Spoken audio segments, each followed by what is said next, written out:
Right, fuck Mate. nuts. Long time no see. I start with mate. You start with fuck nuts. That says everything we need to know about this relationship. Yes. How was your summer, sir? We haven't spoken in like a year and a half. Oh, Or a no, month. it's been so long. Oh my god. I know. How much have you missed me? Uh, Lots. nah, That's the correct answer. 1 out of Lots. 10. What? Oh, I actually got a comment. I don't know if you saw it because I know you've been TikTok avoidant, but somebody commented on one of my videos that they missed 44 and 1. Oh, that's nice. I know. Yeah. That's cool. Yeah, I Well, let's like give that. them a reason to be happy we're back. Yeah. I like that we've got like this little core of about between 50 and 100 people that like listen to it every week. Like it makes it worth doing. It's quite You know nice. what? And it'll when we finally start our cult, we know we already have dedicated followers. Yeah. We've got a nice core of people that'll have our backs and drink the Kool-Aid. Yeah. What would we call it? Like Jamestown, but something like, Tempest. I think we can keep the 44 and 1. We just have to make it symbolic somehow. We'd have to tie it into some sort of numerology, something. Yeah, some kind of Da Vinci Code shit. Yeah. Start working on it.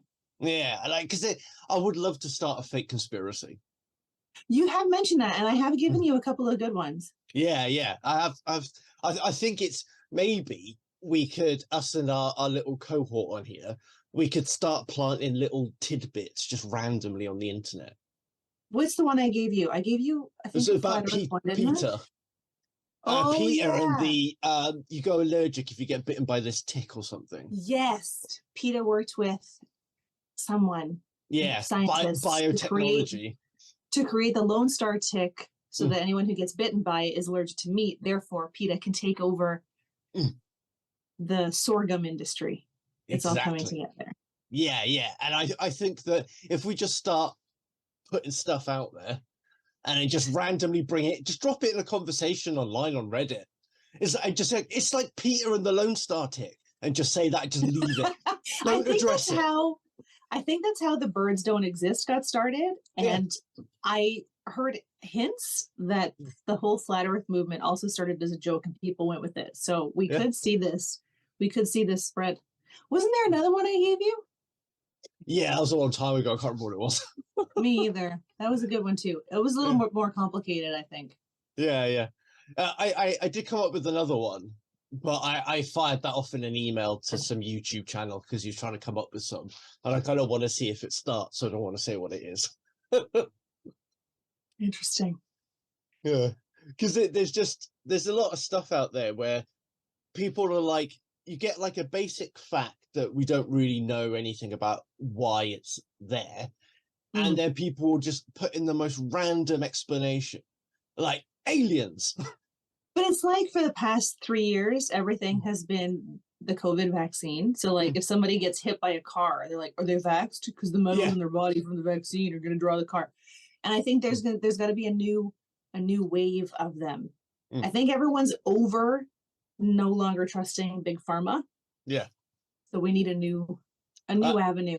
I think climate change is going to be the next one, the current one. That's a good one. Also, they're finding a lot of didn't they find a lost city recently? And they're like, how could this have happened? How could these different types of structures have been built across the world at the same time using the same technology? If someone wasn't feeding them bits of information, must be aliens. Because there's a big one about that with pyramids. People think that because pyramids have just emerged in so many different disparate cultures, it must be aliens. And it's like, yes, because how could all of those cultures have come up with the same idea at the same time with the same building? Yeah, it's the simplest building to make architecturally, to get a solid foundation, to get higher to the gods. Like, it's just logic. That's logically what you would do. There's not another shape that you could have done it with. Hang on, I've dropped my headphones off because I'm a twat. I don't think I need to tell you that logic is not everyone's strong suit. I mean, logically, we've known the globe is round for a couple thousand years. Even before we had the tools to be able to see it, they knew, longer than that. They've known that the earth is round. The buildings, like I did that kick-ass facts, there are bridges that are so long that they are wider at the top than they are at the bottom, or narrow, wider at the top. because of the curvature of the earth. We know these things, and still there are people like, nah. Yeah, and when you fire logic is not a strong suit. But like when you fire artillery, on some of the rounds, you have to account for the curvature of the earth and the rotation, so you make sure you hit your target because it's so far away. Yes. Yeah. But no, because it's all just a government conspiracy. I still don't understand why that one is. Because usually when there's like the PETA one that I came up with, which I hope that takes off because it's brilliant, is it's a full circle. You can see the who benefits, why they benefit, but the flat earth, who benefits and why. There's no logical. There's no reason. No, it's just like it would be like a cosmic practical joke. The PETA one though. Yeah, there's special interest groups there. There's exactly. You know, I think we first need to establish the rules of a good conspiracy theory. There has to clearly be no good way to prove or disprove it. Yeah. Show me the evidence that PETA didn't do it. Exactly. So, and there has to be a clear winner in the whole scheme of events for it to take place. At least any involved parties need to benefit some way, or they have been blackmailed with some sort of nefarious intent, which could lead to an offshoot conspiracy theory. That's next level. That's conspiracy theories 201 when we start teaching this class. Yeah, wheels and wheels. Plans within plans. And the thing I like with the PETA one is that they have done some real nefarious shit over the years. Yes, they have. Really bad. I don't think anybody would disbelieve it. They may question, were they smart enough to come up with it? I think that could be the question. Yeah. But I don't think. I was once accosted by a vegan they were marching and for outside of I wasn't even at this restaurant, but they were outside the restaurant trying to force veganism on everybody. And the girl who was like in my face was wearing leather shoes. And I was like, come on. Come on. And this was like before vegan leather was even in, like, this is going back a long time where vegan leather was not a thing. And if it was, you had to get a loan to get it. So like she was wearing leather shoes. She was wearing a pair of Doc Marten boots. I'm like, you can't write that, can you? Oh my god, that's so funny because I find is that a lot of these people that are most militant about something, they're not from that group. They're not from the group that they're militant of. And like, if they're being really militant about veganism, like, are you really a vegan if you're wearing leather shoes?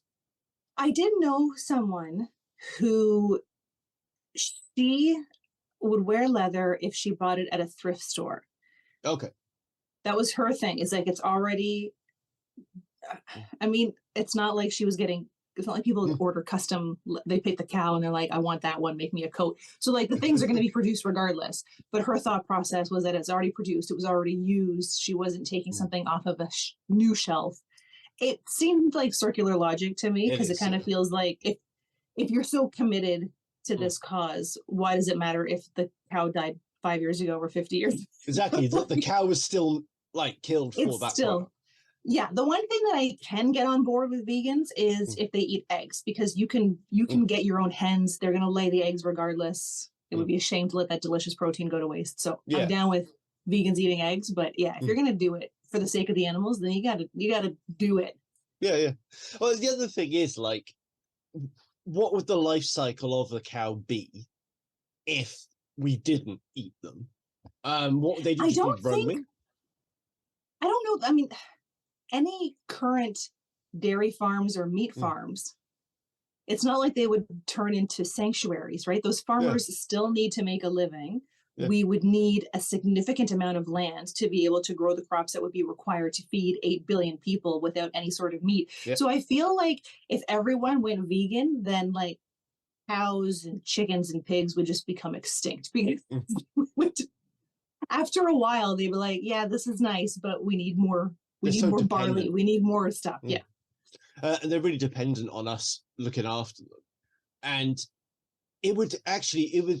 there wouldn't be enough food. Like if we all went vegan, we don't have enough food on the planet to feed everybody.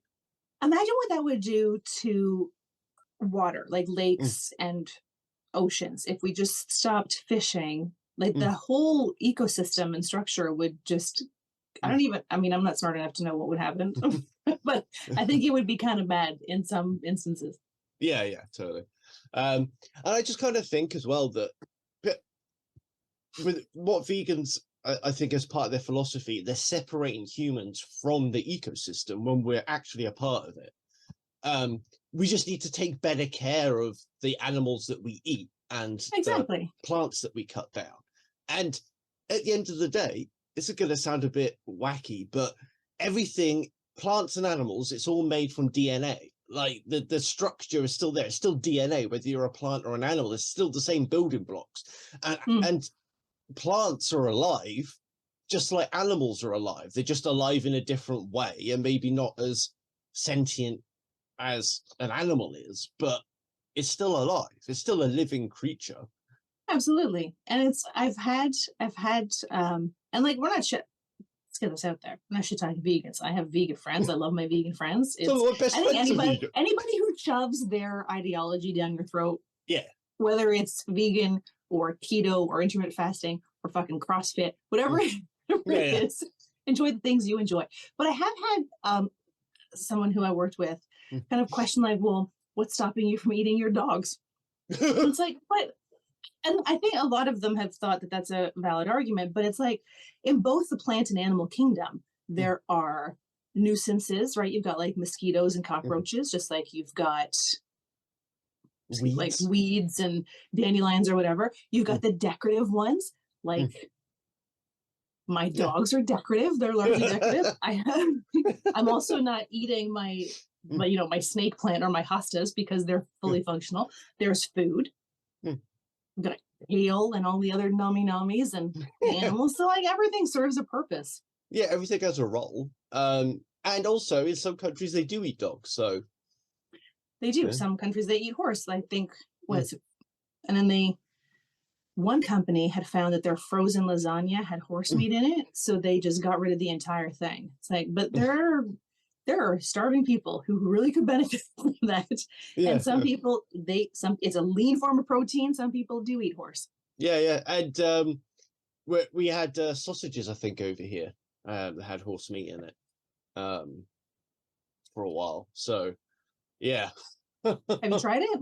No. I might have done. I don't know. But it's like in a sausage. So it was being sold as pork sausages, but it had horse meat in. Oh. Yeah. Oh. Yeah. Well, I mean, it would lean out the pork. Pork is quite fatty. That would lean it out a little bit. Or so I've heard. I've had moose. I can't remember if it came from my brother-in-law or my husband's uncles because they hunt moose. But I've had moose meat. Oh, what was it like? And it's very gamey. It's got a strong flavor to it. And it needed to be like very well, like usually we don't rinse or clean our meat. We just cook it. Anything that's on it that's going to, any nefarious bacteria will be killed during the cooking process. But with the moose, it needed to be like drained and squeezed out and rinsed. Interesting. I've never thought of having to do that on meat. It was ground. It was, you call it mince. It was ground. A lot of people like are really adamant. There's a big debate going online about whether or not you should rinse your like chicken breasts and other meat. Where like food experts say no, don't, because you could be contaminating the rest of your kitchen. What do you mean by rinsing it then? Like when you take it out of the package, rinse it under water before you cook it. Well, we don't have to do that here because our chicken's fine. No one needs to do it anywhere. But in the States, though, they clean it with chlorine, don't they? They chlorinate the chicken. Like, it's really fucked up. And then, but anything that you do to, like, I mean, you've got to cook it to a certain temperature to kill any bacteria. It'll kill anything that's on it. But what food experts and other people have said is that if you rinse it off, the water that's coming off of it, you could be splashing it around your kitchen and then contaminating the rest of your kitchen with salmonella. Yeah, totally. But you can be doing that anyway when you're preparing it. Depending on how, I mean, I take it from like package right to pan. And I wear gloves when I do it. I don't want to touch. Chicken scares the shit out of me. Chicken is what gave me food poisoning. Oh, okay. Chicken's what gave me food poisoning. It still scares the shit out of me to this day. It takes a lot for me to order chicken in a restaurant. That's hilarious. First of all, in like a nice restaurant, I will never order chicken because I can make chicken at home. But if I go for like wings, boneless wings, because I don't like chicken wings, I will only go to a place where that is their specialty because that's what is their specialty. So I feel good that they've mastered their cooking process. Yeah, I use my hands, I lick my fingers. I don't really. My mom, when I was a kid, my mom would have raw chicken in a bowl, basting all day at room temperature, and then she would like, taste this, and I would stick my stupid fingers in this salmonella swirly, and that's fine. And I was fine. And I was totally fine. I go to my mom's house now and she'll have like meat sitting on the counter all day and I will eat it like an idiot. But if I buy meat at the grocery store, I gotta burn rubber to get home in the 5 minutes so I can put it in the fridge so it doesn't go bad.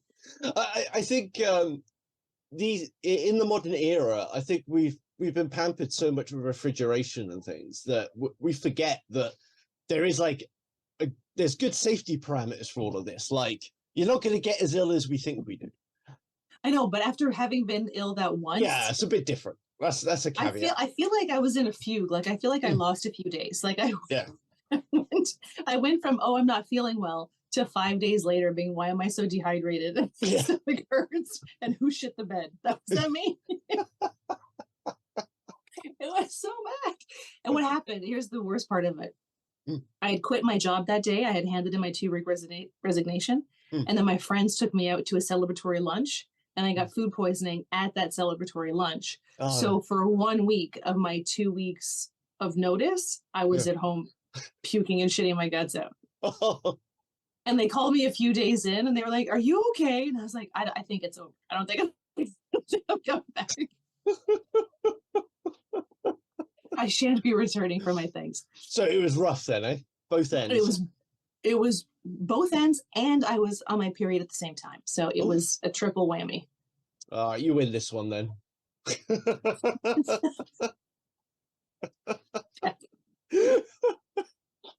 I like though that I said I licked my fingers after handling raw chicken and you didn't bat an eyelid. That was quite funny. Because my mom used to make me taste salmonella soup. Those were fine. Well, although you have been known to drink off milk. Yeah, purely by accident though, not through choice. I was just listening. I watched or I read an Am I the Asshole thread where someone was livid at their roommate for throwing out all of their milk. And then when you read the story, this person has been intentionally drinking spoiled milk for years. Like their roommate found milk in a cupboard. And then was like, no, that's not how you store milk. So threw it all out. And this person was like, no, that's how I like my milk. I like it bitter and chunky. And people are like, you are poisoning yourself. Like, you are poisoning yourself. So this person now has to like revisit their entire life and how they drink milk because they've been purposefully spoiling milk because they like it chunky. Oh, it's the chunks, man. Oh, it's making me. I had a friend of mine once at work. She had 2 yogurts in her lunch bag. One of them was from the day before and one was from that day. And she didn't know which was which. So she ate the day old one. And then like an hour later, she green face was like, I gotta go. Why didn't just don't eat either of them? She forgot that she had it in there. And so she thought, she forgot. So she just pulled it out and grabbed it because she just had it on her desk all day, which even to me is bothersome because I need that shit pulled from the fridge. Oh, man. Yeah.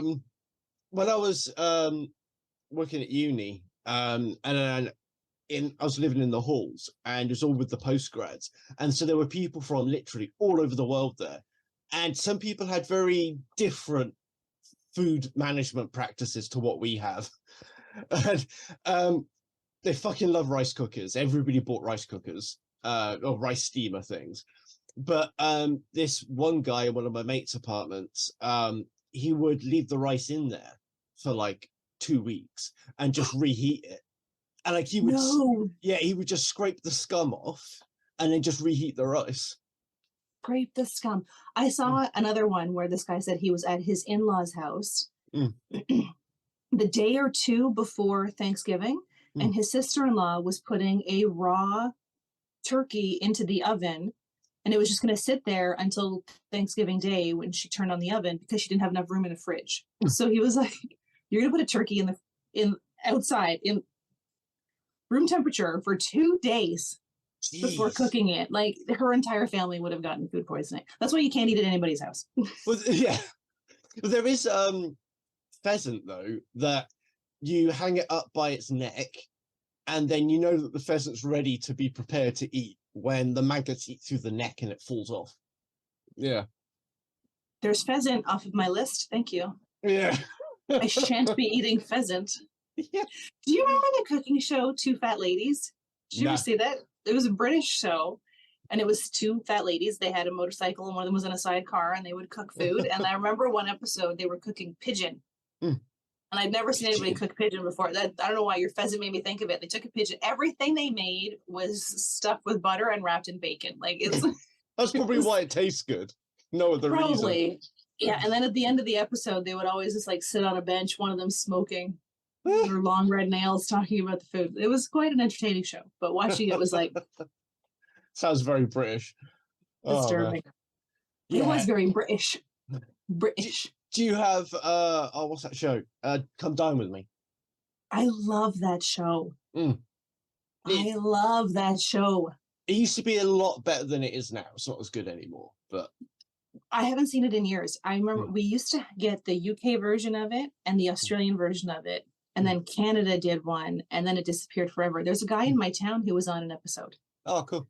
I was sitting at, not really, because I was in a waiting room and I saw him and he was with his wife. And I was like, where do I know? I know that guy. I know that face. I know it. And then he left and it clicked. And I asked his wife and she rolled her eyes and was like, yeah, she was not in love with it. This guy made his own wine. And on the bottles of the wine, he put labels on the bottles, but they were all of him in different poses tasting the wine. Oh my God. So when I realized who it was, it gave me a bit of a chuckle. I remember one episode, I think it was Australia. This girl got shit-faced drunk before her guests arrived, and she was making like a Mexican-themed night or Tex-Mex night, but she had all this like old El Paso stuff, and she made nothing from scratch. It all came out of boxes.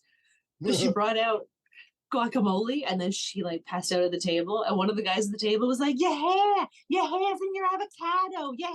And then he put her to bed and made the meal for everybody. Clearly she didn't win. Well, you sounded Bostonian then. No. Yeah. Well, Bostonians are missing their R's as well. You hear? I don't know what that was. I don't know what accent I just did. I don't know either. How has your summer been, sir? It's all right. I haven't actually done anything. Just trying to get off my drugs and get over a pain flare, and then my uncle died, so that was a bit rubbish. But, that's pretty eventful summer. Yeah. Like that's things. Getting off of your meds, your pain meds, is no small feat. Yeah, I've got a sort of like halved how much codeine I was having, and just taking it less frequently and stuff. But yeah, so I'm just trying to get used to being in pain again, because once I get off the opiates completely, my pain perception will normalize again, and I won't feel like I'm in pain as much. But it's like my pain threshold's really sensitive at the moment because I've been on opiates for so long, and it makes you really sensitive to that. So how long will that take before it normalizes and you're feeling? Probably just like a few weeks after I've stopped taking it. It's a long time to be in pain. Yeah, it kind of sucks, but also it won't get better unless I do it. True. Good for you. Good for you. Boring though. That's the worst part of it, is the boredom. Like just sitting there, not being able to do what you want to do because you're in pain. Yeah, you've got a poorly boo-boo in your neck. I mean, yeah. So you can't do what you want to do because you're in pain, and then you can't take any drugs to like make you less bored, because that defeats the entire purpose of getting off of the drugs. Exactly. So you just have to sit around being unproductive. So you just like reading a lot and wanking? What are you doing with your time? Mainly the masturbation, really. And then what do you do with the other 23 hours and 53 minutes? You've been timing me better than I have. I was being generous, giving you 7 minutes. Yeah, I've started reading again, actually. I started reading Starship Troopers. I've read it before, but I haven't read it. Didn't they make a terrible movie about that? amazing movie about it. It's fucking brilliant. Okay. Paul Verhoeven. It's such a good film. I've never seen it. I heard it was terrible, so I didn't watch it. Nah, it's a good satire. It's a military satire of a fascist state, and it's fucking amazing. Very interesting. I remember when the trailers came out, they didn't position it as a satire, so people probably thought it was sincere. That was entirely intentional. Okay, I saw a preview for a movie called Dudes and Dragons, which it's a satire as well. Like it looks like, or I'm not satire. I think they're intentionally set out to make a bad movie. You could tell by the trailer that they knew what they were doing, but it was also rated a 4.2 on IMDb. So I don't know if like they set out to make a bad movie, people didn't get it, so they just thought it was a bad movie and rated it poorly, or they set out to make a bad movie, people knew they set out to make a bad movie, and they failed miserably at making a bad movie, which is even worse. Yeah, or both things could be true. Like, but I'm gonna have to have a few drinks and watch it. Yeah. It's a shame when like the joke doesn't land on an otherwise fantastic project. You know, and but I think the part of the Starship Troopers thing as well is that they're kind of poking fun at those people that are all about like militarism and have a strong state and all that stuff, and also the dangers of a federalized system and national service and all that stuff. So yeah, I mean, the book is a little bit different, but it's like a guy's memoir of serving in the mobile infantry, basically, and it's just more like an insight into what a military life is like, and like how far removed they are from politics and just everyday life, and how different it is sort of serving in the military. Yeah, but it's a good book. I just finished listening to The Fourth Wing, which people are ravenous about this book. Never heard of it. It's I enjoyed it.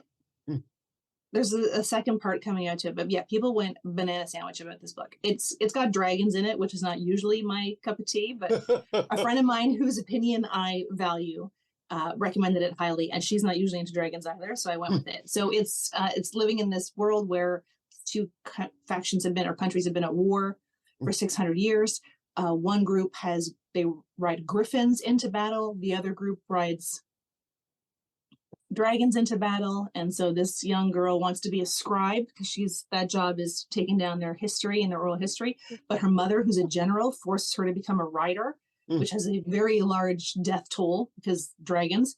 So yeah, it was pretty good. It was entertaining. I entertained it. The dragons have like some excellent personalities because once you're bonded to a dragon, you can hear their thoughts and they can hear yours. So it was clever. There was like, I didn't expect the sex scene came out of nowhere. And like, it went from like, we were kissing to like intense in a heartbeat. And I'm standing in the grocery store. And then all of a sudden she was like, he was down like licking my clit. And I was like, Jesus Christ, I was not prepared for that.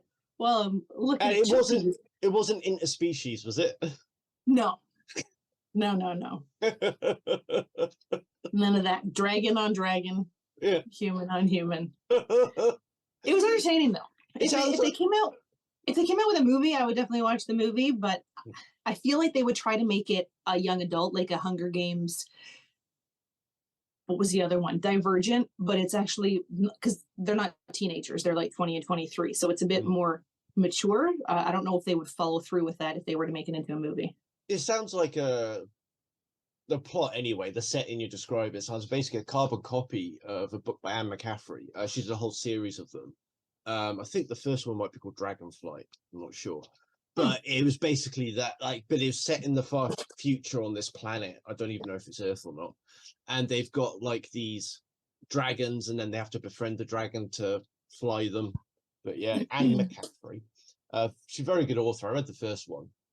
But yeah, basically sounds like the same. I wrote it down. I don't think they've run out of stories. My husband and I watched the remake of Magnificent Seven the other day. And it's like, I've seen this movie 100 times, just different characters. It was like They haven't though. Like they haven't run out of stories. They just don't want to do them. No, that's true. They've just keep rehashing the same one. Like if you the basic story of the Magnificent Seven is that there's a rich guy who's fucking over poor people. A bunch of other people come in and save the day. That story has been done 1,000 times. I mean, what was the one? It's terrible, but I love it. Called The Rundown with The Rock and Christopher Walken. I'll see it. It's awful. It's awful, but it's hilarious. And so like it's just been done. But there's like so many. Even looking at my bookshelf and like audiobooks that I've listened to, there are so many stories that should be made into movies, but they never are. Exactly, because part of it seems to be that like this political correctness is like just out of control at the moment, and they don't want to get in trouble for doing the wrong thing. The second one is that the writers that are writing these screenplays just aren't talented. Like there's a huge sort of brain drain in the industry at the moment. They're just shit at writing. They can't transpose like these really like you see it a lot in a few of these shows. Game of Thrones, as soon as they ran out of material from the books, the show just went off the cliff. Like it got really shit really quick. Interesting. And Foundation, we tried watching that, and the first season was pretty good, but it used a lot of stuff from the books. But then the second season didn't use much stuff from the books, and the quality of the writing just again fell off a cliff. Like it was shit. The second season of Foundation is not worth watching. I think that's what. I started watching last year the Will Trent show, which was based on Karen Slaughter books, and she's got like a ton of books. So that's why it's kind of. I mean, it's only been a season, but it's likely the reason that it's held out so well because they just take stories from the books and redo them. But I just finished watching a second season of Good Omens, and the first season was based on the book. I love the first season. The second one, just. No, it could have been really good. Like John Hamm is in it. He's the Archangel Gabriel. He shows up at Azrael's bookstore without any memory. He's naked and he's got no memory. So they're trying to piece it together. But then at the same time, Azrael is trying to be a matchmaker to two other shop owners in the neighborhood. So it becomes this whole like spoiler alert love story at the end where a rom-com. The Archangel Gabriel goes off into the distance with Beelzebub. They're in love. And Aziraphale and Crowley professes his love to Aziraphale and like tries to kiss him, and then he's like, "No, but I get to go to heaven." It's like, but that's not the point of the whole book. They never Sounds like fan fiction. Run with it. But it does, because it's like when they never hinted in the original story that angels or demons could even feel those types of emotions, and now they're like professing their love for each other. Yeah, it's supposed to be a human thing, not a. Yeah, it had the potential, but then they was just kind of like cheesy. They made it into a romantic comedy. It's like that's not why I watched the first season, because the book was brilliant. I love that book. Yeah. It's kind of depressing trying to find something good to watch. I'm at a point where I'm just rewatching old shows that I know are good. I'm rereading old books that I know are good. I'm on a couple of subreddits about like suggest me a book or book recommendations, and the number of people who were like, I want this type of book with no romantic story, and people are drawing blanks. So like yes, or like everything has some sort of tension, or they end up as a couple in the end. It's like, can we just tell a story and make it a story? Yeah. I just want a self-contained story without all that other shit to it. It's like what I loved was the show Elementary.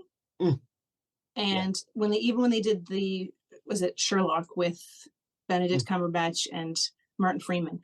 I mean, it was those were 2-hour episodes, beginning to end, all wrapped it up. Elementary. Even though they decided to make Watson a woman, there was never even a hint of sexual tension between the two of them. And it was done beautifully. Yeah. And it stops, like, if you don't have that as a focal point, it stops a woman just being an ornament for the man's character progression. Yeah, she was a fully fleshed out character. Yeah. And it's quite rare. Like, Emily Blunt was saying that she just like turns down scripts because they got like a strong independent woman that's what they're being described as in the blurb for the script. And she's like, oh, for fuck's sake. All that means is that she's single and has an attitude, and she doesn't have any friends. That's usually how they make it. She's a sassy boss bitch. That's all it is. Yes. She's got no friends. No, she just drinks wine and is depressed until the right man comes along. Yeah, oodles of toxic masculinity, basically.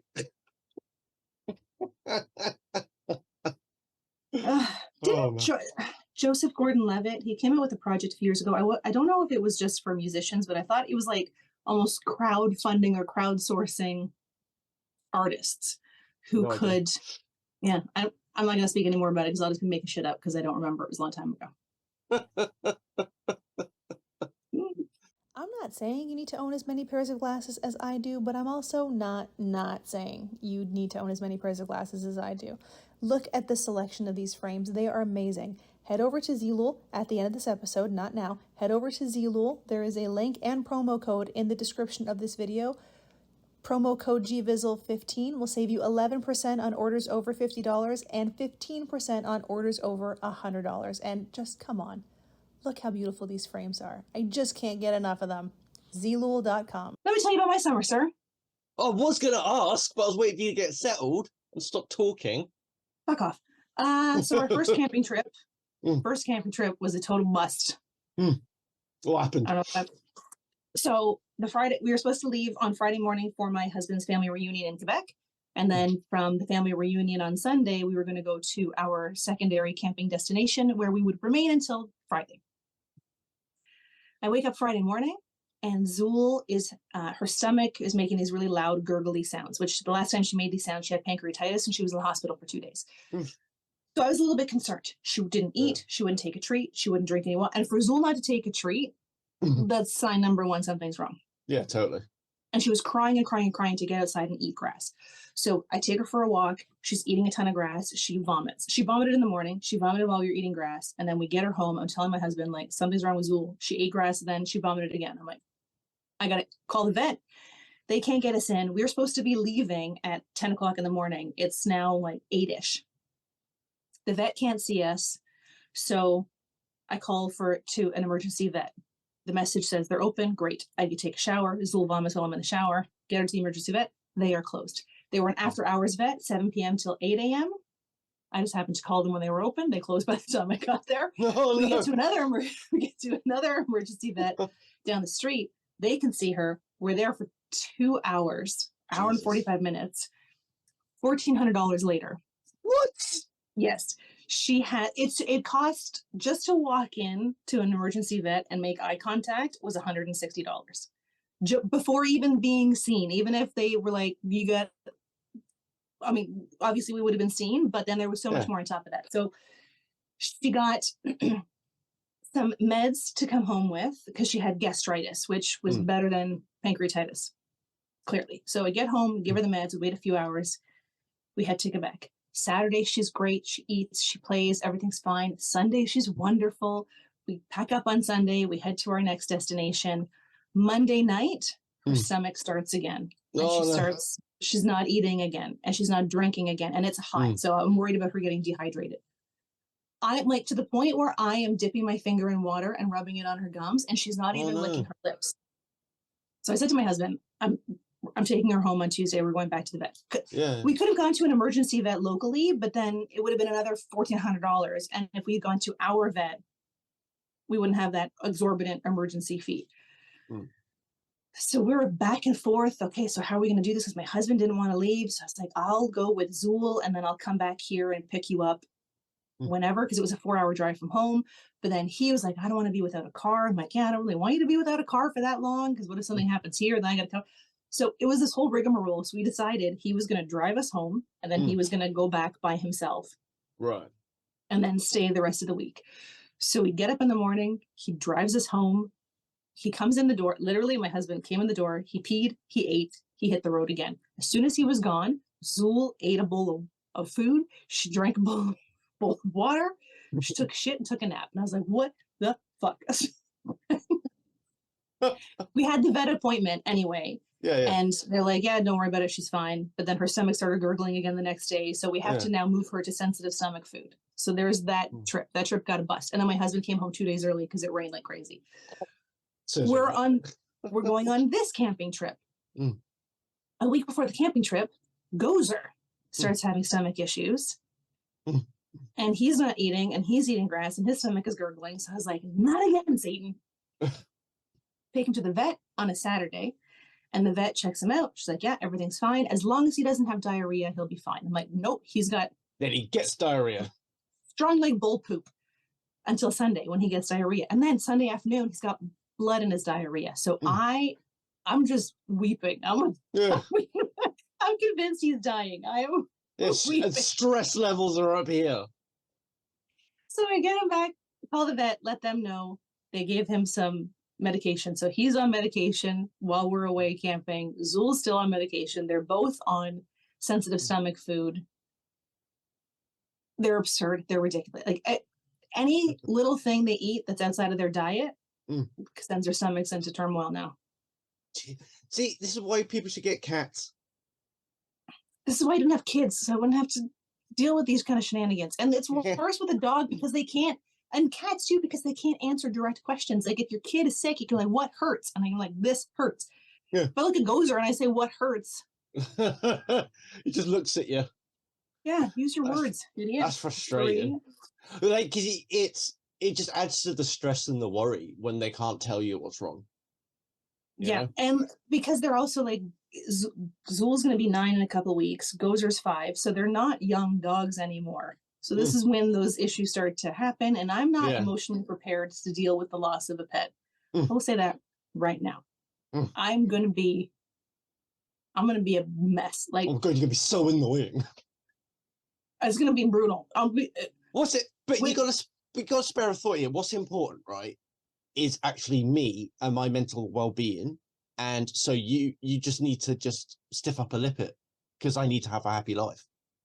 I can't. Oh, then we won't talk. You can rewatch old episodes with half of your time because I'm going to be a fucking. Like, I'll pre-record some messages like a will. To be like, yeah. But no, it's gonna be. It's gonna be rough, isn't it? These two dogs have gotten into all my nooks and crannies deeper than any other pet I've ever had. They just got such like unique personalities, and they're two very distinct animals, and they're just so lovely. Like, I don't know any other adjectives for it. And they're my pack. Like everywhere I go, they go. The other day, this is what happens when we're camping. We're never out of eyesight of each other. So like Gozer's in his glory because everywhere he looks, there's mom. We get home. I made the mistake of trying to take a shit by myself. Gozer was scratching on the door and whining outside the door so much that my husband came upstairs, was like, "Are you all right?" Like he thought I pulled a Presley and died in the bathroom. I was like, "Yeah, I'm fine." Gozer just can't get in. Yeah. He just can't see his man. Here's my pack. Here's my pack. Oh, that's adorable. It must have been quite hard as well trying to like figure out these logistics of like trying to ferry people back and forth. I don't know. I would especially with Gozer, because originally we thought that my husband was going to drive because we couldn't leave Gozer in the camper all by himself for that length of time. If it was like an hour from home, my husband would have dropped me off, gone back, would have been fine. Because it was 4 hours, all 4 of us get loaded up in the car. So my husband's original plan was to drive me, Zul, and Gozer back home, and then he and Gozer would go back and finish their camping trip. But to travel with Gozer, he has to be on anti-nausea meds. So we have to give him the meds, wait an hour and a half for them to kick in. Then we've got 5 hours to get where we're going to go before they wear off. So we would have had to have medicated him before we left and then medicated him on the road to make it back. And we're like, we don't want to keep doing that to the poor guy. Plus, each dose is like $15. So every car trip costs us $15 with Gozer. Yeah. So then my husband was like, okay, I'll leave you at home with the dogs. And then he had to go, like he's got 2 dogs and he was camping by himself because one of them gets car sick. And Gozer does not do well without me and or Zul. I I'll be honest, I would have just knocked the whole trip on the head. I would have been like, fuck it, this isn't meant to happen. Let's just take the dogs back. It was our first trip of the year. My husband was like, I want to go fishing. I wanted to do all the things. But then he dropped us off on Tuesday. So he got back up there by Tuesday dinner time. And then, so Wednesday was a nice day. They were expecting at the campsite like 30 millimeters of rain on Thursday and then another dumping of rain on Friday. So he was sitting there on Wednesday thinking, if I stay till Friday, I'm going to be sitting in here for 2 days in the rain, packing up in the rain, driving in the rain. He's like, if I leave now, I can make it for my softball game tonight, which is exactly what he did. I thought I was going to be on my own till Friday, so I was like making plans. On Wednesday, Oh, was like, ruined. I'm coming home. Yeah. So he came home. Right, all your peaceful plans are ruined. GVizzle alone time. I did get some while we were camping this time because the campsite was only 2.5 hours away from home. So he left on Wednesday afternoon to play softball Wednesday night. And then Thursday morning played 18 holes of golf and then made it back up to the campsite. So the dogs and I were alone for 26 hours. Padme's been doing this really cute thing lately. Like, she's been just hanging out next to me on the, she's not here right now, but there's like a blanket next to my mouse pad and my mouse mat, and she just curls up there pretty much every single day when I'm on my computer. That's so sweet. Yeah. And then sometimes she'll like, so if my hand's like that on the mouse, she'll like pat my hand like that. And then she'll like rest her head on my hand. Oh. Yeah. Have you ever considered getting little cat leashes for them and taking them out for walks? Because of the way in which they're feral, it wouldn't work for them. Okay. Padme needs to have freedom to leg it because, there was one time, like, she's good at running away from things. Because I think I've said this on here before, but I'm sure we've got new listeners now haven't heard it. So me and my partner used to live in this cottage in the middle of some fields, in the last place we lived, and there was a fox cub family nearby. And Padme was just out enjoying the fields one day, looking for things to hunt, and she came across the fox cubs. And she thought, oh, they smell all cute. I want to go see what those fluffy things are. So she went to investigate the fox cubs. I mean, I'm thinking this is what happened anyway, because I didn't see it. I was just on my computer in the house, like working or whatever, and then I heard this bark outside, but it was like a bark I'd never heard before.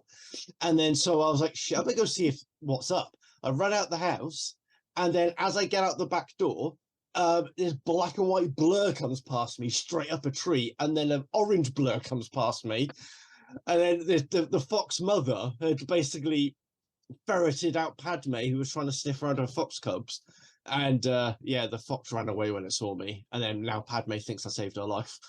Oh, well, good. You probably did. Foxes are adorable, though. Yeah, they are. Yeah. I used to see a fox, and I would walk the dogs on set. I only ever saw him on Saturday mornings, but I would see the fox kind of trotting around, and then, like 20 minutes later on my walk, I would see the fox with like breakfast in its mouth, just hightailing it back to wherever it was hiding. I got followed by an urban fox once after a night out. I was stuck in Southsea seafront, and then because I didn't have enough money to get a cab home, taxi as we say in the UK, and then so I was just looking for bushes to sleep in, and then I found one, and then so I just curled up in this bush, and then I heard some like rustling. So I get out of the bush. What the fuck is that? And there's a fox in the bush looking at me. And so I'm like, all right, I'll go sleep somewhere else then. This is clearly his place. So I carried on walking, and then it was just walking behind me. So I think we both must have been heading in the same direction. And he was just hanging back to see where I was going. And he just followed me along the road for a bit. Yeah. And then, That's adorable. Yeah. I do enjoy the foxes. I haven't seen a coyote in a while, but we hear them. And my neighbor's dog got skunked last week, so now we got to be extra careful when we let the dogs out. That's hilarious. It's fun. So my husband was playing softball, and like I'm in bed by 10, but around 11 o'clock, I woke up because I could smell the skunk. It was so strong I could smell it. Jesus. And then I heard a text come in, and it was my husband. He was like, "Don't let the dogs out. Kona got skunked." I was like, "Bitch, I'm asleep." But like she got skunked. Our properties are like 170 feet deep. Yeah.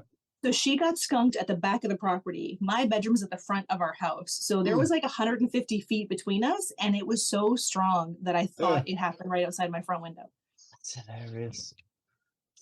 And when our first dog got skunked, she came and she was part collie. So she had like a furry collie collar-ish. She got it right in the face and neck. So she was like, there was so much, it was dripping. And when she got skunked, she came running into the house. She ran all through the house. No! 3 weeks later, I was at work and a coworker walked past me and said, do you guys smell burnt rubber? Still me. It's me. It was brutal. We didn't have skunk off. We have it now, but at the time we didn't have it. It was 11 o'clock at night. Everything was closed. We had heard that tomato juice worked. So we went to a convenience store and bought all the tomato juice they had.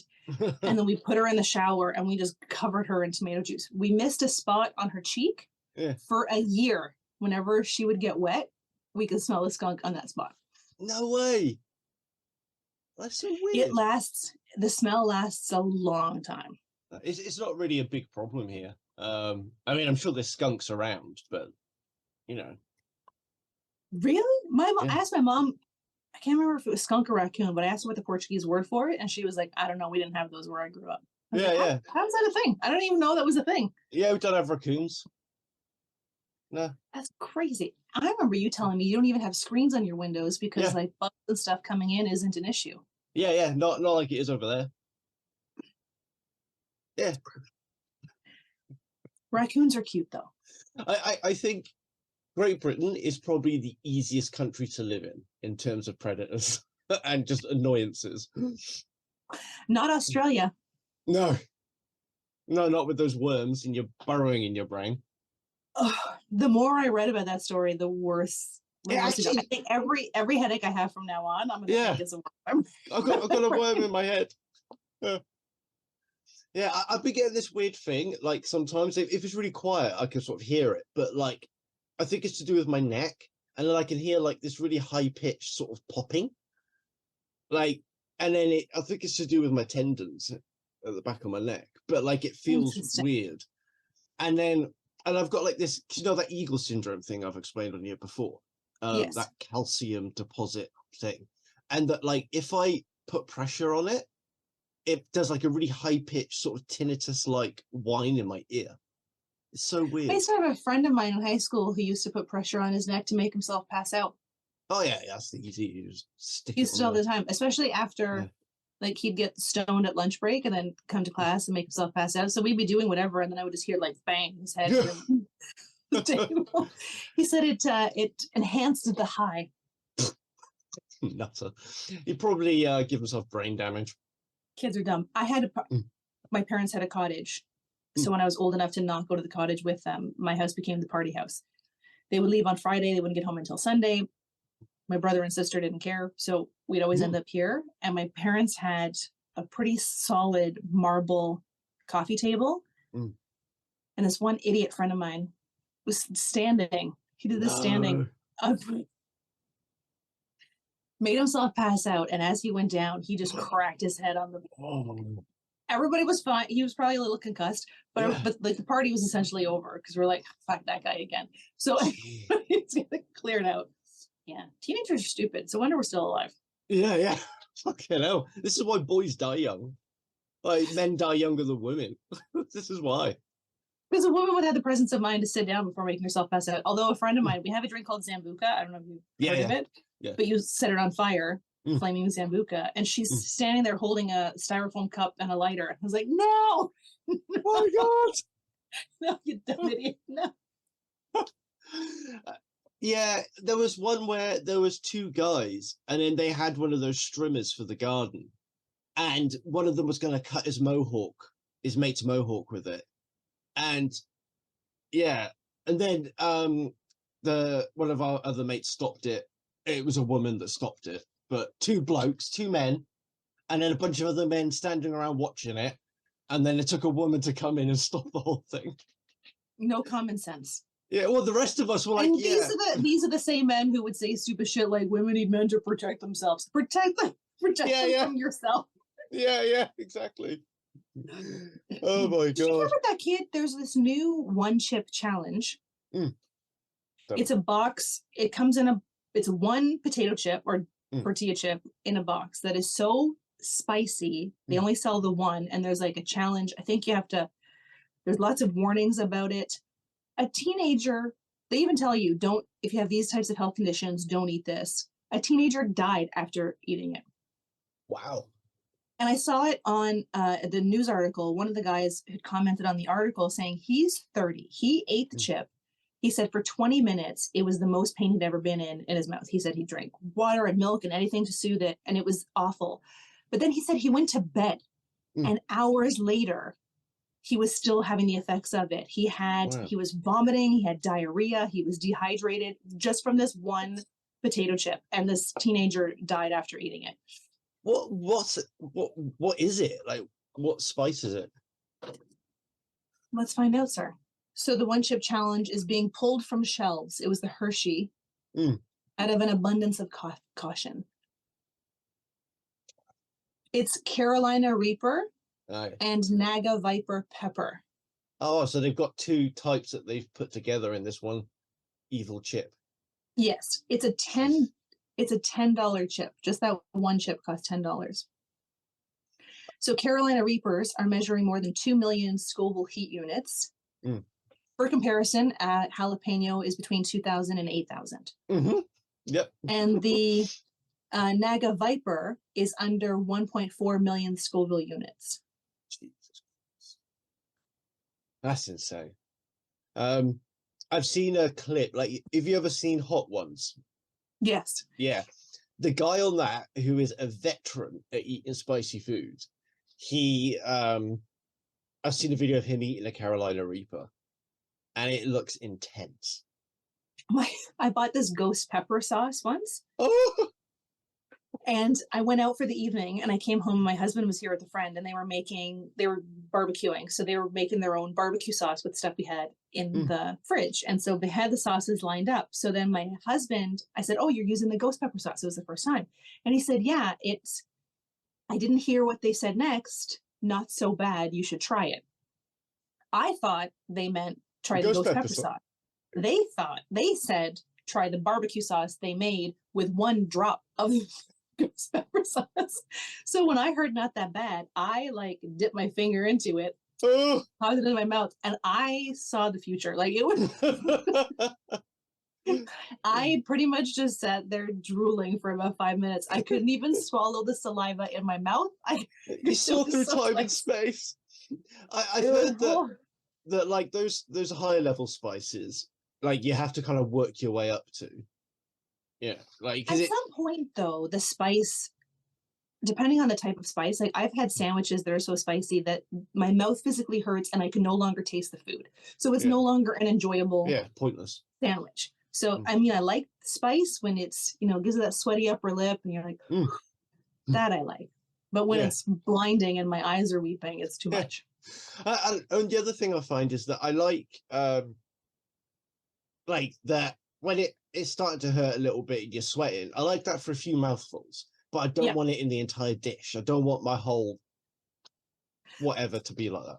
It ruins the whole plate. Yeah. Like, I want to have it for like the last few bites of a meal, then I want it to be that hot, but not at the start and ruin everything. Agree. Yeah. My husband has this, he makes chili often, and like almost every time, he's like, "Oh, this is a little spicier than I thought it would be." Almost every time. Every time. So his mom came over for dinner, and I guess he made it a little extra spicy. And so his poor mother, we always have like bread with our chili, and usually I make bread, but I didn't have time, so I got this this big loaf of garlic bread, and his mom was just shoving bread into her mouth to like soak up the spice. Oh my god!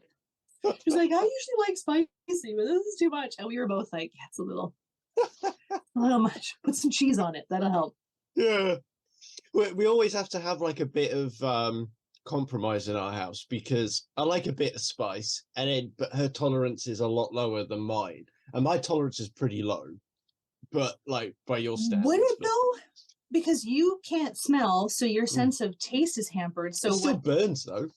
Yeah, but it may not burn to the same level. Like, I wonder if you were to compare, your spice tolerance is potentially low for someone who doesn't have a sense of smell, but could be high for somebody who does.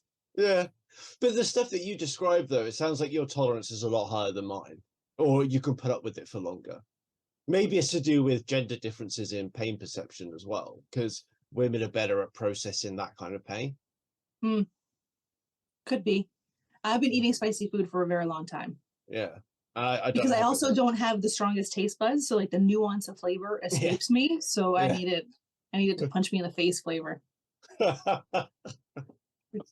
which is so sad because I like to cook so much, but I can't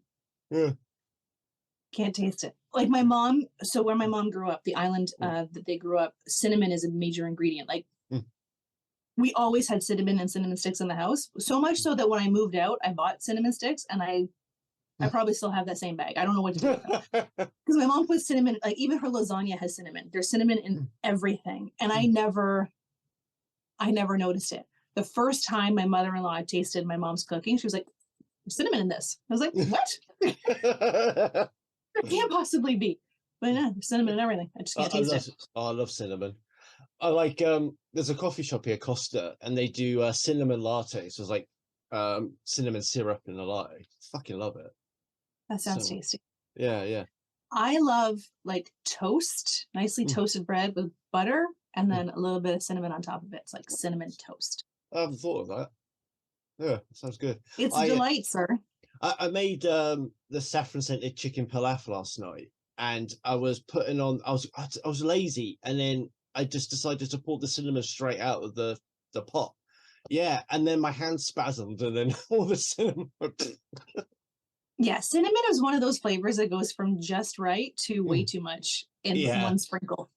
Yeah. And I then find paprika the same way. I really like paprika, but I had a recipe that had like 2 teaspoons in it. And I thought at the time, this is probably going to be a lot. And I was right. It was way too much. It was exactly what you thought it would be. It was too much. I guess because I wasn't expecting it. Because if I eat like chicken paprikash, I expect there to be a strong paprika forward flavor. I wasn't expecting it in this dish. Yeah. I went, so I had to make rice with the meal last night, and then I didn't leave it in the pot long enough, and then so it was afterwards, it was all like, it wasn't fluffy, it was slimy. Yeah, it was so gross. It took me a long time to master rice. Like I was one of those people with a rice cooker for the longest time, because every time I tried to make rice, it would just bake to the bottom. I finally got it. I'm pretty good at the rice, but for this dish anyway. But I don't know what happened. I think it's been a while since I've done it, and then I think I did it for 15 instead of 20 minutes. Fucked up. So this is why the worst chef ever. Yeah, this is why women are meant to cook. Men just aren't built for it. You'd think, because most people grow up in households where their mothers cook, but every time I would watch cooking shows, it would always be like the men being like, "Women should be in the kitchen." It's like, look, you learn how to cook from your mom, you dumb twat. Yeah. Although I learned from my stepdad, because he was a chef. So nice. Yeah. And my mum's all right at cooking. Well, she's been a while since she's cooked for me, but she always did really good roast dinners and stuff. My mom is a great cook, but she is terrible at sharing a recipe. Okay. Because I'll ask her how to make something, and she'll be like, "A little bit of salt." And I was like, "How? What's a little bit mean?" And she'll hold her hand, and I'm like, "What does that mean? Like, is it heaped or is it just tiny bit? Is it a little bit? Is it a heap?" So I have to physically watch her, and then before, as she's adding ingredients, I have to be like, "Whoa, let me see." Okay, that looks about a teaspoon, and then write it down. But then you got like the other extreme of it, where there are some people who do like a whole sort of, I don't know, project plan for a roast dinner, and everything's timed down to that microsecond. You know what I think the hardest meal to make is bacon and eggs. Like I can usually time any other meal. There is something about bacon and eggs and home fries and toast, because everything has such a different cooking time. And if you like your eggs a certain way, they can go over in a minute, and then they get cold if the bacon's not ready, and then it's more challenging than it should be. I made some the other day. I made us a cooked breakfast the other day. I I don't know why I said that twice. Anyway, it was so good I had to say it twice. And what I think is my key to doing a good cooked breakfast is just make full use of all 4 hobs and all the pans and everything. I make bacon in the oven now. Ugh. No, sir. It is a lot less mess. It doesn't get super crinkly. It doesn't splatter everywhere. Put it on a cold pan into a cold oven. Turn it up to, I don't know, gas mark 17. How do you know how your ovens work? Every time I see a Jamie Oliver video, it's like 400 degrees, 180 Celsius, gas mark 4. Yeah. You put it in the oven for like 20 minutes. It gets nice and crispy, but without getting crinkly. It doesn't make any mess. It's all done at the same time. And then it's easier to time the stuff up front. And then you can easily decant the bacon grease into something else if you wanted to save it for later. Very flash. Flash. We had my book club. We did a bacon theme once, and one of my friends brought chocolate covered bacon. It was the delight. Yeah, that sounds quite good. It was sweet and salty. Yeah. Although I hate salted caramel. For me, it's the caramel more than the salted part of it. Caramel and butterscotch, those types of flavors are not my favorite. No, I like them. I just don't like the salt in it. But I'm weird with salt. Like I don't like adding it to things. So that makes sense. So something has to be pretty bland for me to add salts to it. Yeah. Like McDonald's fries, they come with salt on them, so that's fine. I'm all right with that. Yes. But when I get chips from the fish and chip shop, I never put salt on them. I don't know why. I just don't like it. Neither. I add salt during the cooking, but I never add it after. Yeah. My mother-in-law, before she even tastes something, puts it on. Yeah. So you don't even know if it needs it. But that's just her. Oh, fucking people. In-laws. Yeah. Anyway, that's all we got time for today. Fuck off now. All right, sir. Oh. Fade to black.